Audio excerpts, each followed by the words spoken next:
Good morning students. कल हमने 12th chapter पढ़ा था आरोह का।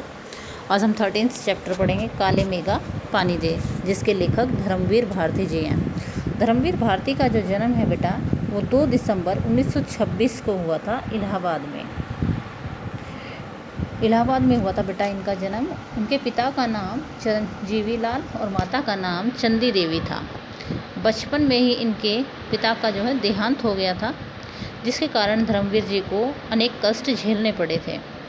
1942 में इन्होंने कायस्थ पाठशाला के इंटर स्कूल से इंटर की परीक्षा पास की। इंटर होता है 10वीं की परीक्षा इन्होंने पास की थी।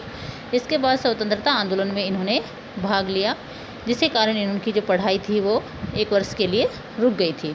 फिर 1945 में दोबारा इन्होंने बीए की परीक्षा पास की प्रयाग विश्वविद्यालय से, और सबसे अधिक अंक प्राप्त करने के कारण इन्हें चिंतामणि घोष मंडल पदक मिला। इन्हें इस उपाधि से इन्हें सम्मानित किया गया। किस उपाधि से? चिंतामणि घोष मंडल।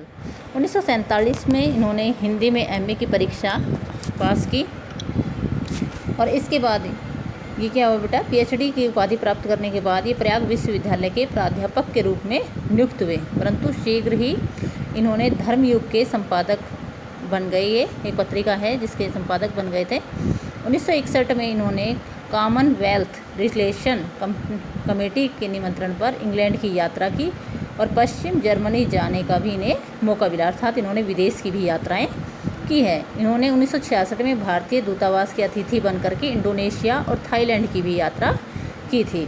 1966 में भारतीय दूतावास के अतिथि बने थे। आगे चलकर इन्होंने भारत पाक युद्ध के काल में बांग्लादेश की गुप्त यात्रा भी की। तो इन्होंने कौन कौन से विदेशों की यात्रा की थी बेटा? जर्मनी, और इन्होंने इंडोनेशिया, थाईलैंड, इसके बाद ये गए थे भारत पाक के युद्ध के काल में ये गए थे बांग्लादेश। ठीक है, इन सभी विदेशों की इन्होंने यात्राएं की है। सन 1972 में इन्हें पद्मश्री उपाधि से सम्मानित किया गया था, और पहले एक उपाधि और मिली थी, देखो अधिक अंक आने के कारण, वो कौन सी थी? चिंतामणि घोष मंडल। तो इन्हें ये 2 उपाधियाँ मिली थी। 5 सितंबर 1997 में इनका निधन हो गया था। इनकी रचना वगैरह के बारे में आप पढ़ लेंगे बेटा। नेक्स्ट देखिए बेटा, धर्मवीर भारती द्वारा जो रचित पाठ है काले मेघा पानी दे। तो काले मेघा पानी दे जो पाठ है ये बेटा एक संस्मरण है जो धर्मवीर भारती द्वारा लिखा गया है। ये जिसे हम निबंध भी बोल सकते हैं, कह सकते हैं इसमें निबंध भी कहा गया, लेकिन है ये साहित्य विधा के अंतर्गत पूछा जाए तो काले मेघा पानी दे पाठ एक क्या है? संस्मरण है, लेकिन इसे निबंध भी कहा गया है।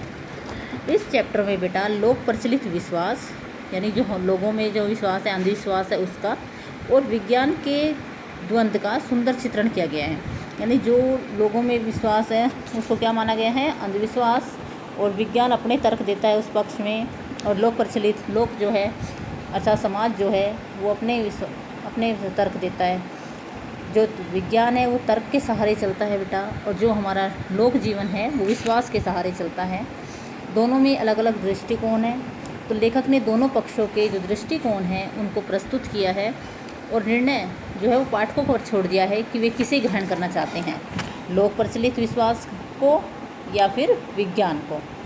तो ये लेखक ने किस पर छोड़ा है? पाठकों पर छोड़ा है कि वो स्वयं निर्णय ले कि वो किसको ज़्यादा उपयोगी मानते हैं।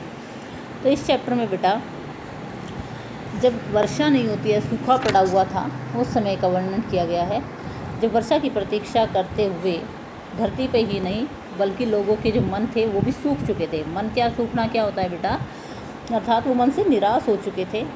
इस अवसर पर गांव के जो नंगे धड़ंगे लड़के लंगोट पहन करके जो युवकों की टोली है, उन्होंने अपनी एक टोली का गठन किया। जो ये किशोर थे ये गंगा मैया की जय बोलते हुए गलियों में निकल पड़ते थे, और प्रत्येक घर के बाहर जाकर के आवाज़ लगाते थे, पानी दे मैया इंद्रसेना आई है। घर की औरतें दुमंजले पर चढ़ करके इन पर घड़ों, यानी कई घड़े पानी जो है उन पर फेंक देती थी। ये बच्चे जो पानी में भीगते, नहाते हुए, गिल्ली मिट्टी में लोट पोट होते हुए, काले मेघा पानी दे, गगरी फूटी बैल प्यासा, पानी दे गुड़धानी दे, काले मेघा पानी दे, इस तरीके की जो ये पंक्तियाँ हैं ये गाते हुए फिरते थे। गर्मी से जो है वो लोग बड़े परेशान हो रहे थे। कुएँ हैं वो भी सूख गए थे, मिट्टियाँ खेतों की जो मिट्टी थी वो सूख कर पत्थर के समान कठोर हो गई थी। पशु पक्षी थे वो भी प्यास से मारे तड़पने लगे थे। आकाश में कहीं भी बादल नज़र नहीं आ रहे थे। हारकर जो लोग थे जो पूजा पाठ कर रहे थे पानी के लिए, वर्षा के लिए, उन्होंने भी पूजा पाठ जो है वो बंद कर दी थी। इस अवसर पर भी इंद्रसेना जो है कीचड़ में लथपथ हुई बादलों को पुकारते हुए गलियों में शोर मचाते हुए घूमते थे। लेकिन बेटा जो लेखक था वह इस बात का क्या करता था, विरोध करता था। लेखक का मानना था कि लेखक जो है वो आर्य समाज था बेटा, और कुमार सुधार सभा का उपमंत्री भी था। तो वो इसे अंधविश्वास मानता था। किसका? जो किशोर की मंडली था उनका। तो वो किशोर की इंद्रसेना की जो मंडली थी उसको मेंढक मंडली का नाम देते थे कि मेंढक मंडली है। उनका तर्क था, किसका तर्क? लेखक का तर्क था कि जब पहले ही पानी की इतनी भारी कमी है, फिर लोग कठिनाई से लाए हुए पानी को व्यर्थ में ही क्यों बर्बाद कर रहे हैं। कि वो पहले पानी नहीं है और वो क्या करते हैं, जब वो बच्चे मांगने पानी जाते हैं तो उनके ऊपर घड़ों पानी उड़ेल देते हैं, अर्थात तो फेंक देते हैं। तो ये पानी का क्या है? पानी का दुरुपयोग है, व्यर्थ कर रहे हैं, पानी को बर्बाद कर रहे हैं। अगर यह किशोर सेना इंद्र की ही है तो लोग सीधे सीधे इंद्र देवता से गुहार क्यों नहीं लगाते। कहते हैं यदि ये इंद्र सेना है, इंद्र की ही सेना है, तो इंद्र सेना से ही गुहार लगाएं, पुकारें और वर्षा के लिए उन्हें क्या करें, कहें कि वो हमारे लिए वर्षा करें। लेकिन लेखक का विचार है कि इस प्रकार के अंधविश्वासों के कारण ही हमारा जो देश है वो पिछड़ गया है। लेखक का मानना है कि अंधविश्वास के कारण ही हम पहले गुलाम हुए थे और अब दोबारा गुलाम हो जाएंगे।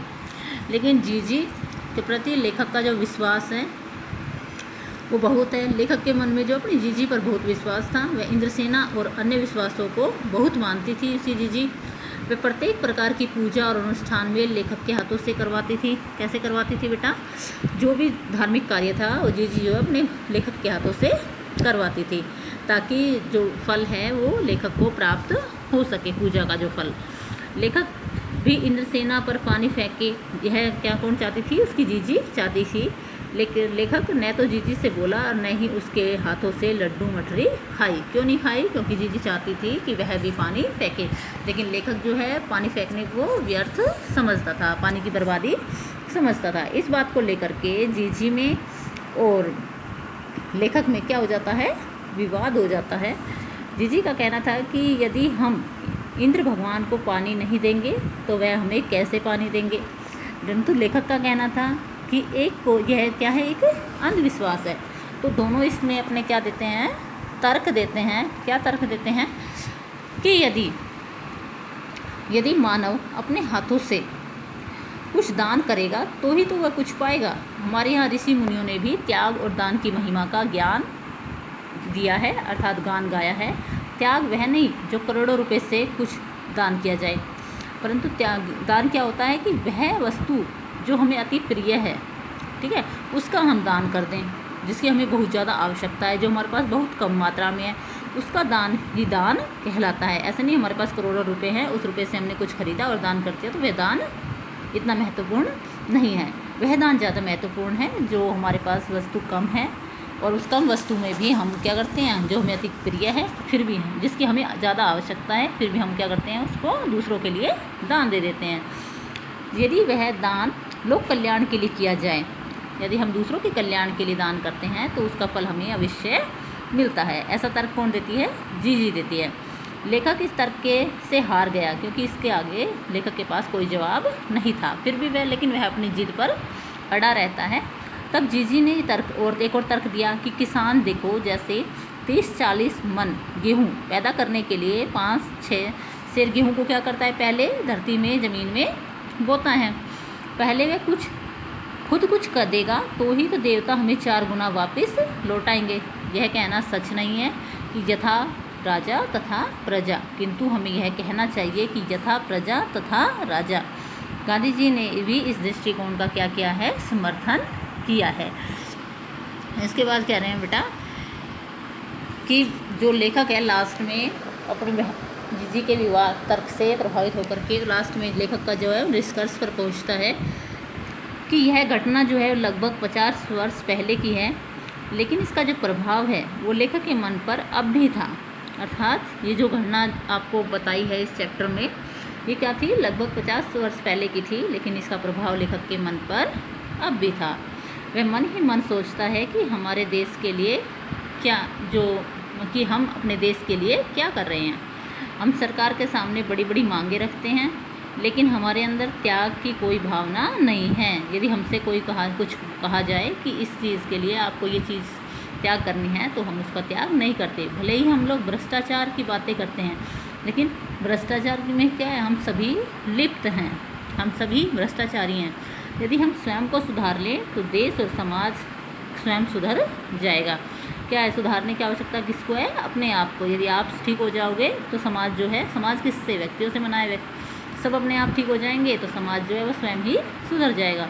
परंतु इस दृष्टिकोण से कोई नहीं सोचता।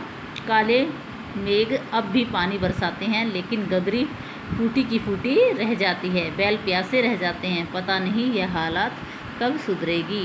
क्योंकि लेखक जो है वो कहता है कि आज भी क्या हो रहे हैं, वर्षा हो रही है, खूब बरस रहे हैं, लेकिन जो गगरी है वो फूटी की फूटी है, बैल जो प्यासे हैं।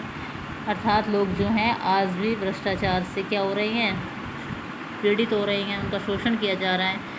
ठीक है, ये हालत कब सुधरेगी, तब सुधरेगी जब हम सुधरेंगे, अर्थात हम अपने आप को सुधारेंगे।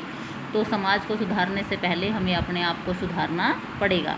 जो भी समाज में अंधविश्वास है, उसके लिए पहले हमको स्वयं सुधारना पड़ेगा, उसके बाद ही हमारा समाज सुधर सकता है। इसके बाद बेटा ये चैप्टर आपको मैंने कंप्लीट कर दिया है। इसकी जो व्याख्या है, इस चैप्टर को आप ध्यान से आराम से पढ़ेंगे। कुछ समझ में नहीं आता है तो आप मेरे पास कॉल करके पूछ सकते हो। ओके बेटा।